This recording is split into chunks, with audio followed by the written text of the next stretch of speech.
Olá, traças! Estamos de volta aqui no canal Leia Preta Leia. Esse canal onde a gente sempre tem conteúdo muito maravilhoso para você, conteúdo muito empoderado.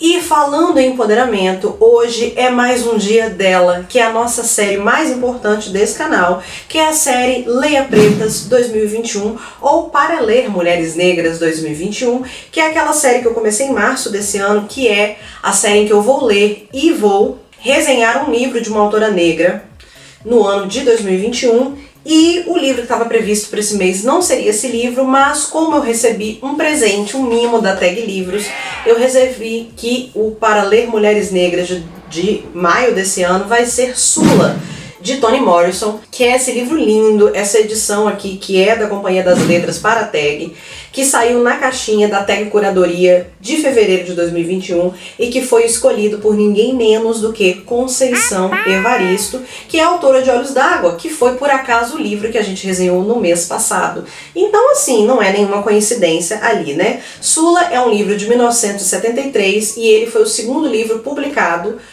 por Toni Morrison, né, depois de O Olho Mais Azul. Então é essa resenha linda que eu vou fazer hoje, né. O livro veio nessa caixinha, que é a coisa mais linda, e veio com brinde uns jogos de mesa. Aqui vocês podem ver que veio card, enfim, as caixas da Tag são sempre maravilhosas, gente. E a Tag Curadoria sempre é a minha favorita, porque são sempre edições incríveis. Então, sejam muito bem-vindos ao canal, acompanhe esse vídeo, mas aproveita, antes de mais nada, já se inscreve no canal para dar aquele suporte a esse projeto e também deixa o seu like, aquele amor em formato de joinha, porque aí você mostra pro YouTube que você gosta do meu conteúdo e quer continuar assistindo.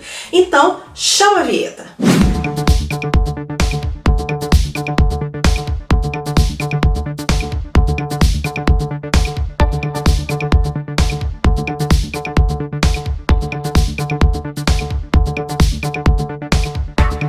Mas antes da gente falar sobre Sula, nós vamos falar sobre um outro projeto de neguinha poderosa, a campanha Black Girl Power, que foi a campanha que eu criei nesse mês, que é o financiamento coletivo que eu criei lá no Catarse, né, na plataforma Catarse, para vocês darem o seu apoio, o seu suporte para que o projeto Leia Preta Leia e o projeto Freewin continuem no ar, continuem rendendo frutos, para que esses canais e Instagrams, essa criação de conteúdo, ela continue se expandindo, ela continue melhorando de qualidade e continue subsistindo, né, gente? Porque a gente sabe que para um criador de conteúdo sério, entre aspas, né, um conteúdo que é mais difícil de conseguir patrocínio, é muito difícil de conseguir se sustentar num canal, e muitas pessoas têm a dificuldade de enxergar o trabalho do criador de conteúdo da internet como um trabalho, mas é um trabalho, é uma coisa que denota tempo, que denota esforço, dedicação, mas que a gente às vezes tem uma dificuldade muito grande de financiar. Então eu criei essa campanha para angariar alguns fundos para que eu consiga sustentar esse canal para os próximos meses e ampliar os projetos e criar novos projetos, como o podcast que eu quero muito lançar até o final desse ano, mas que só será possível com a ajuda de vocês, assim como o clube de leitura também que eu quero lançar, tá? E o retorno do canal Freewin com novos conteúdos, com novos projetos para o canal Freewin, e essas coisas só serão sustentáveis se vocês me ajudarem com a doação. Eu coloquei aqui o link na descrição para a minha campanha, né, na plataforma Catarse. E lá você pode fazer doações a partir de R$10 e essa doação pode ser feita tanto em boleto quanto em cartão de crédito.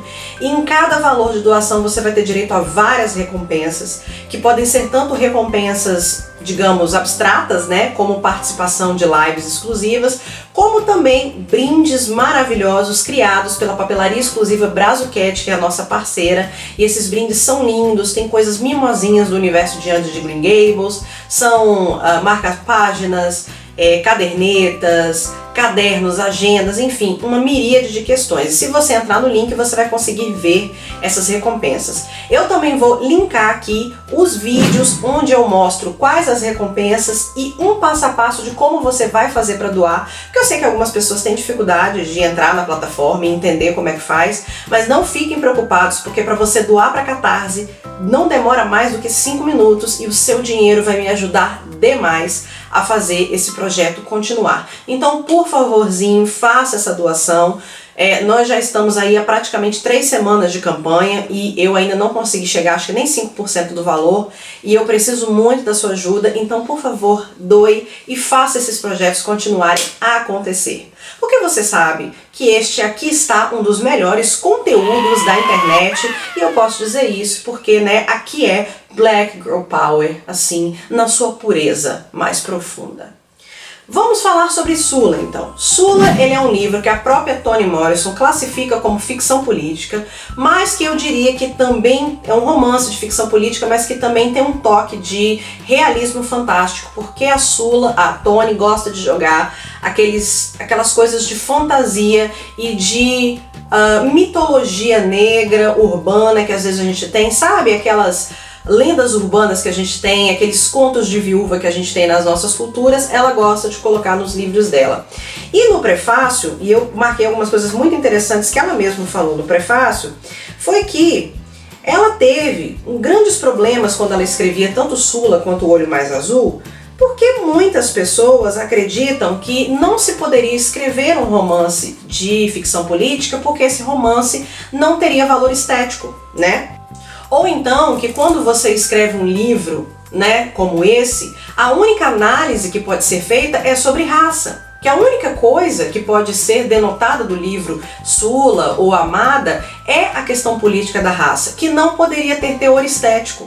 Ela acreditava, né, que é o que convenciam os escritores como ela naquela época, que você não podia escrever poesia e falar sobre política juntos, mas que isso só funcionava, essa crítica só funcionava caso você fosse negro. Porque se você fosse um Charles Dickens, até um William Shakespeare, que eram pessoas que colocavam críticas sociais dentro do seu trabalho lírico, essas pessoas elas não eram criticadas por isso, pelo contrário, elas eram tratadas como gênios. Mas quando um escritor negro pegava uma obra poética, uma obra lírica, uma obra assim de prosa poética igual a dela, ela perdia o valor porque não podia tratar de política, ou era uma coisa ou era outra, né?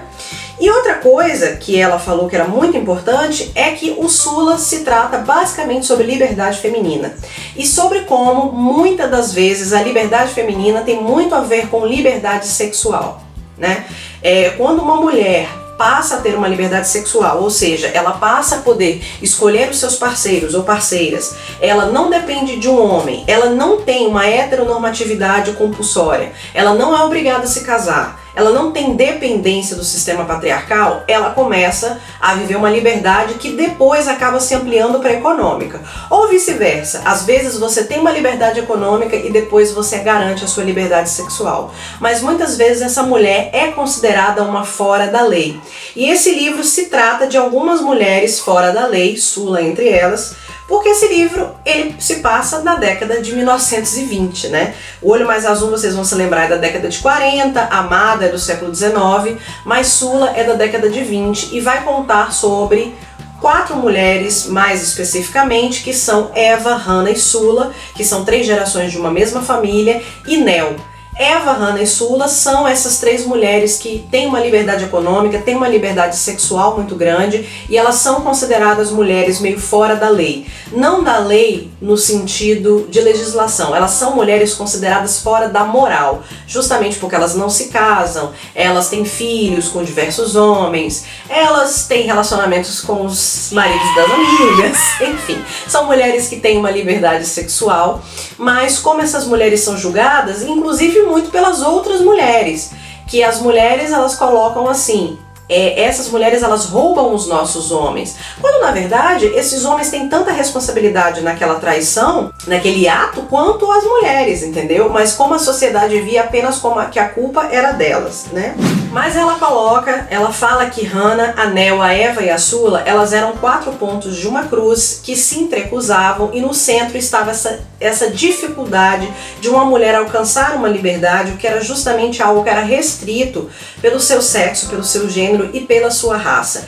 E ao mesmo tempo em que Hannah, Eva e Sula acabam optando por uma vida fora da moral, a Nell ela opta por uma vida dentro dos padrões, do que era aceito, e ela se torna a boa esposa, a boa mãe. Mas tanto uma quanto a outra, tanto as mulheres muito livres, né, que estão assim acima dos padrões morais da sociedade, quanto a Nell, que está totalmente encaixotada nessa gaiola, elas estão vivendo de uma solidão muito grande. A Nell, porque ela está vivendo do famoso mal, né, o mal invisível, que é a teoria a teoria inclusive eu esqueci o nome do livro, da mística, né?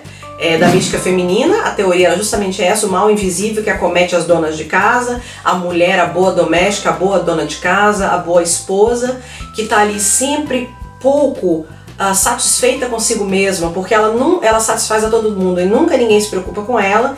E essas mulheres que estão acima dessa moral, porque elas são muito sozinhas, justamente porque elas são isoladas dentro das outras mulheres, né? Então são esses muitos assuntos que esse livro se trata. E aí ela vai dizer uma coisa interessante, né? Que por que talvez para uma mulher negra americana era mais fácil ter essa liberdade sexual e uma liberdade econômica do que uma mulher branca. E isso inclusive vale para as mulheres negras brasileiras, porque a mulher brasileira, negra e americana, elas sempre trabalharam. Então, entre aspas, liberdade econômica sempre surgiu. E por ela se sustentar, ela não dependia de marido. Dependia até, mas às vezes o cara ficava ali, era um alcoólatra, um indolente, então ela sustentava a casa, ela tinha filhos de vários companheiros, ela acabava sustentando esses filhos, ela carregava o mundo nas costas. Então elas estavam muito fora dessa mística feminina que era muito da dona de casa branca americana, que dependia do homem, né? Então, justamente por ter, entre aspas, essa liberdade econômica, que é muito entre aspas, né? Porque todas essas mulheres aqui, muitas delas são porque elas trabalham como empregadas domésticas, né, na casa das brancas, mas elas acabam tendo um pouco mais de liberdade sexual. E principalmente porque não existe primazia pelo casamento oficial aqui. Inclusive a Nell é uma das poucas na sociedade como um todo que tem um casamento oficial, que faz festa e tudo. O que todo mundo faz lá, entre aspas, é pular a vassoura, é juntar os trapos e morar junto.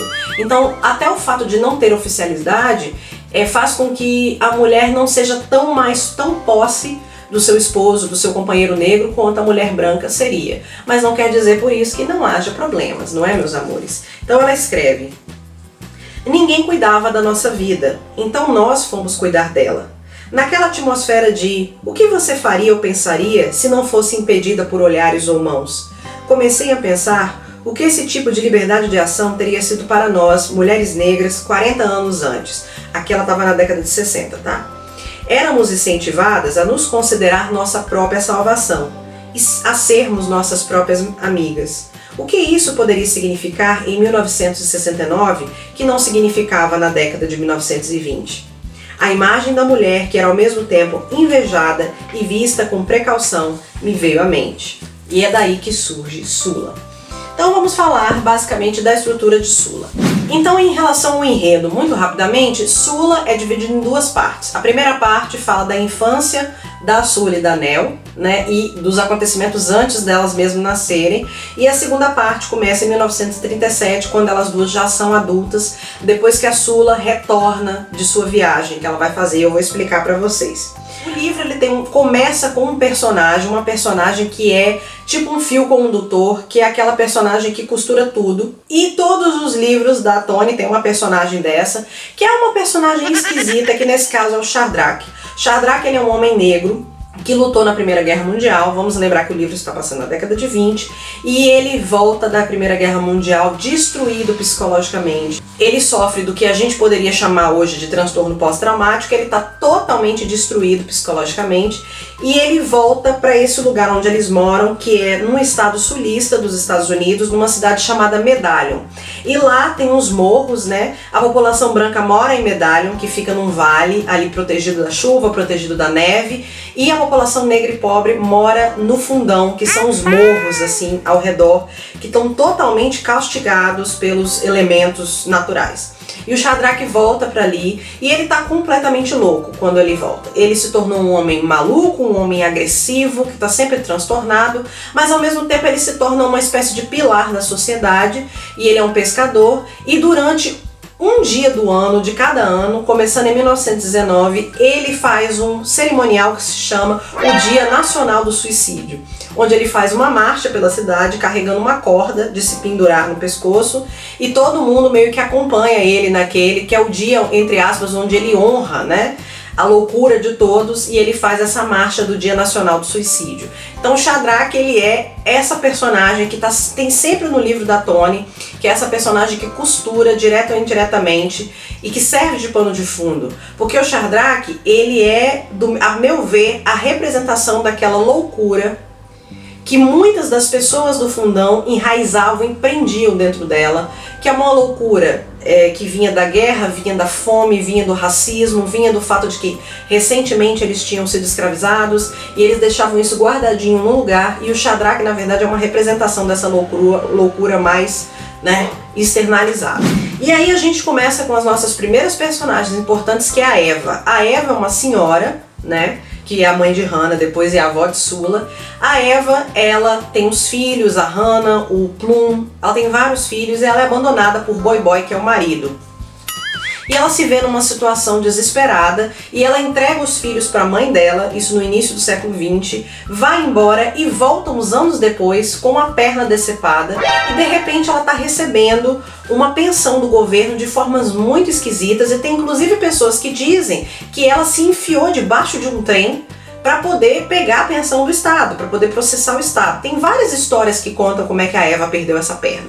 A questão é que em algum momento ela viu que ela não tinha como sustentar essas crianças, ela estava passando fome, ela estava passando frio, o Boy Boy trocou ela por uma outra mulher, abandonou o lar, e ela vai e aparece do nada com dinheiro, né? Algum dinheiro. Ela recebe uma pensão mensal, os famosos cheques, né, que chegam. E aí ela arruma uma casinha e torna essa casa numa pensão. Então a casa onde vive Hannah, Sula, é uma casa muito atribulada e me lembra muito da casa onde vivia a Amada e da casa onde a Pecola vive nos primeiros meses do livro. A Toni mostra muito essas moradias coletivas e multifamiliares, isso é muito comum em famílias pobres, né? Tem o tio, o irmão, a avó, agregado, todo mundo mora junto, né? Então a Bella, ela vive ali com os filhos, ela adota crianças, ela tem 3 crianças que chamam os 3 Dills, que são 3 crianças que ela botou o mesmo nome. São 3 meninos diferentes, ela colocou o mesmo nome e eles são considerados trigêmeos, assim. E tem inclusive uma coisa de realismo fantástico nisso, porque os 3 Dills passam anos e eles não crescem, eles continuam criança. Então, ponto de fantasia aí.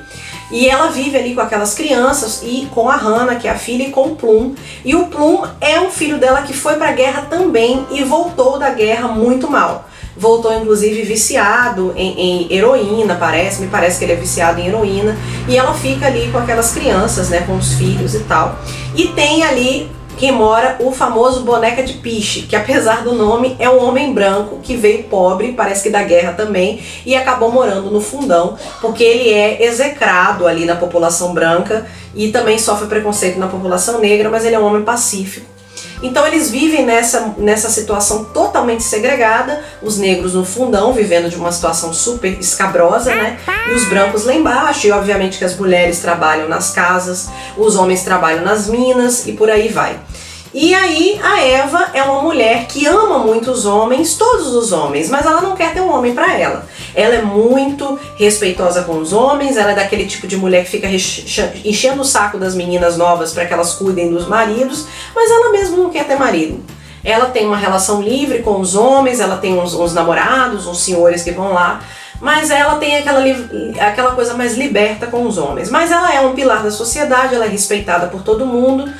E ela é uma mulher meio cruel também. Ela tem uma pessoa muito difícil de mexer. E aí aparece a Hannah. A Hannah é aquela mulher linda. É descrita como uma mulher lindíssima, que tem um coração assim aberto, e ela dá aos homens tudo o que eles querem. Ela é uma alma assim que aconselha, que aconchega, e ela dorme com todo mundo, inclusive com os maridos das amigas. Ela tem caso com todo mundo e é descrita também como uma mulher livre. Não teve marido, dorme com todo mundo, tem vários relacionamentos e não é muito difícil para um homem conquistá-la, e também não é difícil para ela conquistar nenhum homem. E por fim, alguns anos depois, vem a Sula, que a gente conhece a Sula quando ela tem 9 anos. A Sula nasce no meio dessa confusão de criança, no meio dessa casa muito atribulada, mas ela é uma menina meio soturna, meio silenciosa e muito solitária. Até que ela conhece a Nell. A Nell que vive numa realidade totalmente totalmente diferente. A Sula vive numa realidade, numa casa que tem festa, super interessante, super divertida, e a Nel é filha de uma mulher muito rigorosa, uma dessas mulheres negras que acredita que justamente por você ser negro, você tem que ser limpo, você tem que ser, sabe, muito certinho, porque existem os pretos bons e os pretos ruins, sabe?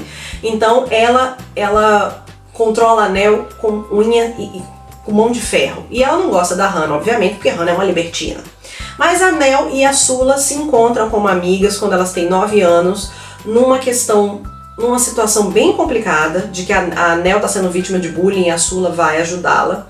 E elas viram uma em carne. Em determinado momento, ninguém sabe quem é uma como a outra. Elas são como se fossem irmãs gêmeas, é como se elas fossem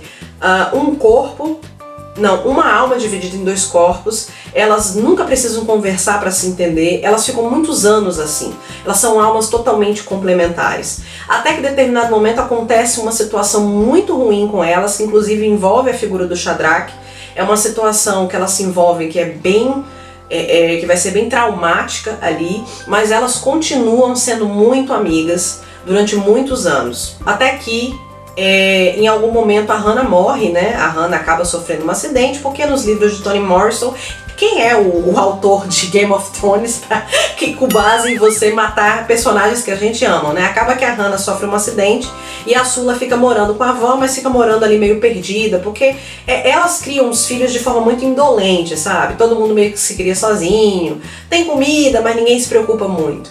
E aí, em algum momento, a Nel resolve, né, fazer o papel da boa moça, porque ela é a encarnação da boa moça. Embora que por dentro ela e a Sula sejam praticamente a mesma pessoa, ela encarna a boa moça e ela resolve se casar. Só que Sula, ela herda uma pequena herança, um pequeno seguro depois que a mãe morre, e a Sula resolve fazer faculdade. Então a Nel se casa e vai se tornar uma boa esposa, e a Sula resolve ir embora para fazer faculdade. E elas se veem pela última vez no casamento, e elas são almas gêmeas, né, são amigas, e elas só vão se ver 10 anos depois, quando a praga de tordos traz a Sula de volta para o fundão. E é justamente na praga de tordos que começa a nossa segunda parte, em 1937, que vem mais uma daquelas coisas de realismo fantástico, que é uma praga de tordos mesmo, uma praga de aves, que faz cocô em tudo quanto é lugar e que parece que está prenunciando a volta de Sula, já adulta, né, já com seus 20 e tantos anos, para a cidade.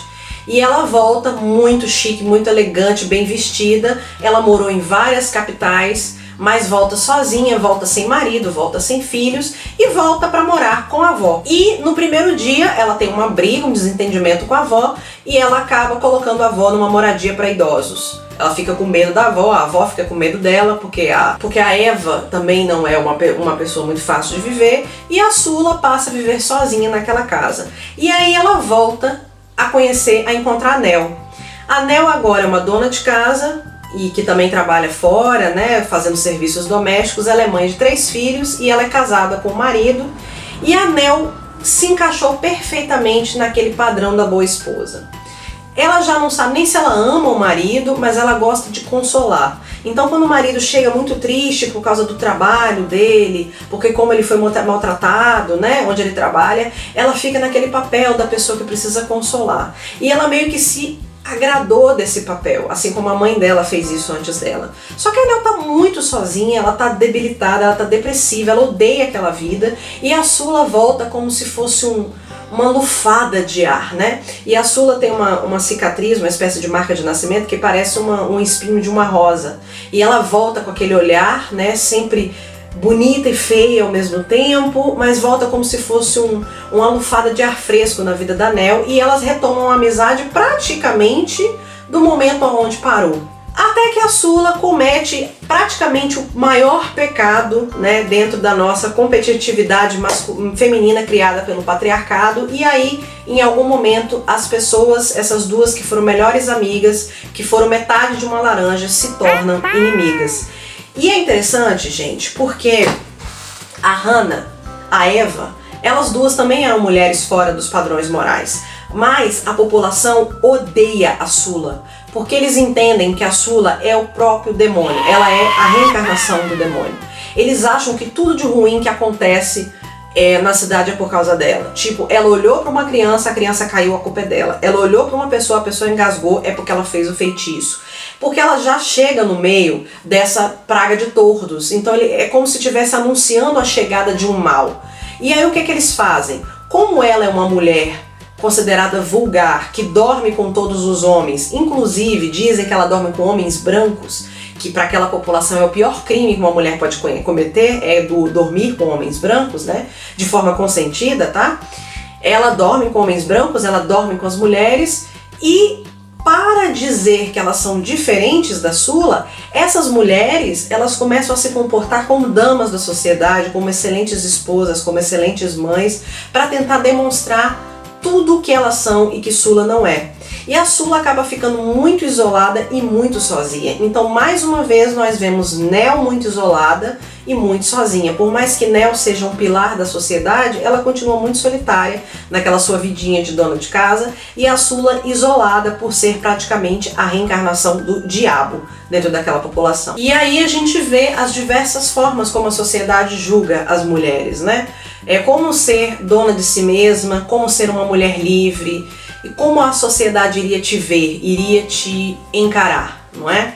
E elas mostram muitas vezes como as próprias mulheres podem ser cruéis umas às outras, e como, obviamente, que é o patriarcado que cria essa competitividade, e como as mulheres também podem ser, dependendo da forma como elas forem criadas, elas podem ser muito egoístas e magoar umas às outras, né? Mas obviamente isso é uma questão dos anos 20, e é legal porque é um livro que se concentra 100% na população negra. A gente praticamente não tem uma comunidade branca, como nenhum dos livros da Toni Morrison, se eu me lembro, não tem, né, uma população branca, não tem personagens brancas, e é muito legal porque é um livro que fala de vida comum, assim, porque a Amada tem um super acontecimento, o Olho Mais Azul tem um mega acontecimento, mas Sula é um livro que fala sobre o dia a dia comum, sabe? Sobre a vida comum, sobre os amores comuns e sobre como é que a gente vai viver amor, sabe? Como é que uma população negra que sofre, isso me lembra muito Lemonade da Beyoncé, né? Como é que uma população negra que sofre com racismo,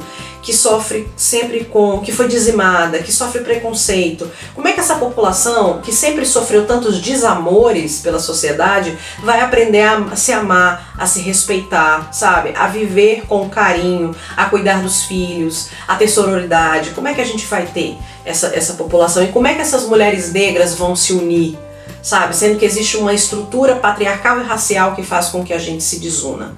E eu acho que são essas as lições do livro, mas se Sula não tivesse nenhuma lição, só pelo teor poético, de poesia lírica, de prosa poética, já valeria a pena ler, porque a escrita de Toni Morrison é sensacional, é um livro envolvente, é poético, é incrível, ela usa muitos de verbetes crioules, né, que são aquele idioma, aquele vocábulo que os negros americanos usam, né, que tem suas gírias, seus vocábulos. Então assim, é um livro muito rico, que eu acho que vale muito a pena para você ler, e dá tempo para você ir lá na tag e comprar essa caixinha de fevereiro. Eu vou colocar o link aqui, mas se você quiser adquirir por um outro lugar, eu vou ver se eu consigo colocar o meu link da Amazon aqui, porque eu não consegui colocar, tá? Mas eu vou ver se eu vou conseguir colocar o link de associado da Amazon para você adquirir. Se você quiser saber mais sobre Sula, eu vou botar no meu blog algumas informações a mais sobre esse livro maravilhoso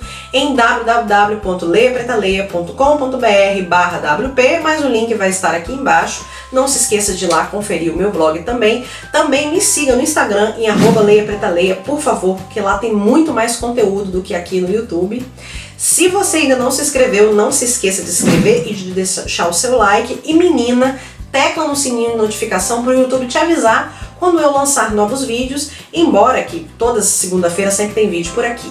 Mais um aviso, essa semana vai ter vídeo extra na quinta-feira e na próxima quinta-feira então tem mais uma resenha extra para vocês assistirem. Então 2 vídeos essa semana, maravilha! Era isso que eu tinha pra hoje, me siga nas redes, espero que vocês tenham gostado do vídeo e comentem aqui embaixo se vocês gostam desse tipo de resenha, assistam os outros vídeos do Para Ler Mulheres Negras 2021 e eu tenho mais 2 resenhas de livros de Toni Morrison para você assistir, estão aqui embaixo no card de descrição. Fico por aqui, beijos e até a próxima quinta. Tchau! Menina, menino ou meninix que esteja assistindo, coloquei aqui 2 indicações de vídeo para você assistir. Vai lá, amor, escolhe essa ou essa. Fica a dica para você. Beijinhos.